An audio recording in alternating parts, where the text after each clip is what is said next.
हरियर बास कटैहा जे बाबा मारा चढ़िहा बनाई है आई है सुनारा बर बैठी है चढ़ी दूसरा तमारब तोरा है हरियर बास कटैहा जे बाबा मारा चढ़िहा बनाई है आई है सुनारा पर बैठी है मरब चढ़ी दूसरा तमारब तोरा है हरियर बास कटैहा जे बाबा मारा चढ़िहा बनाई है आई है सुनारा पर बैठी है मरब चढ़ी दूसरा तमारब तोरा है दूसरा तमारब तोरा है।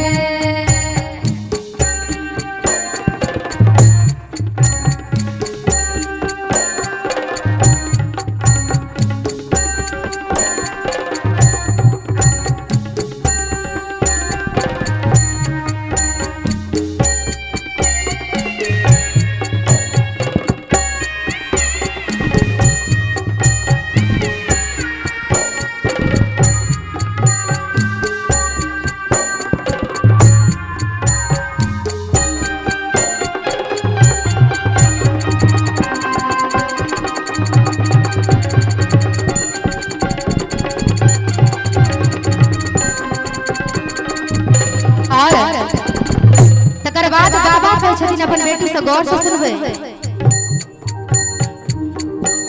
हरियर बास कटैला गे बेटी मारा चढ़ला बनाई है आइला सुनारा पर बैठला मरब चढ़ी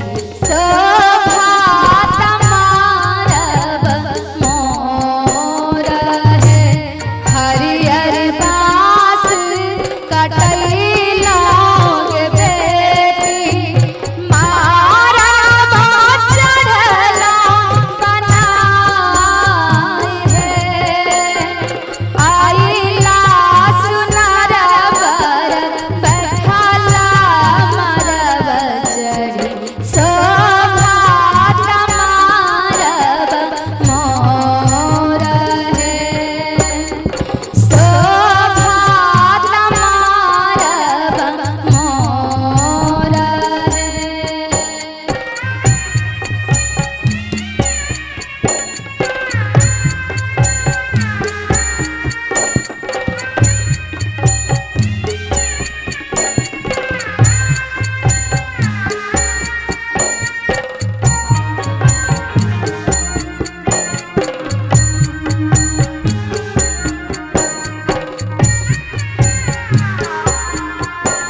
करेला जब बसला जनकारी मोती जाता झरे नैना लो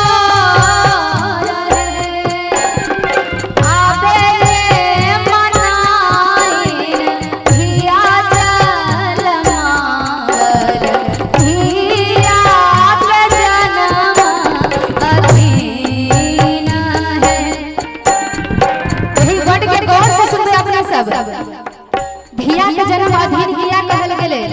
आइ काल्हि दहेज के जेहन बीमारी छै जे हर एक इंसान बेटी पैदा करे के लेल डरे छथिन कि दहेज केना हम दऽ देबै। दान करेला जे बसला जनकारी मोती जाता झरे नैना लो आबे मनाइन धिया जल मांगल धिया के जन्म अधीन है। धिया के जन्म अधीन है।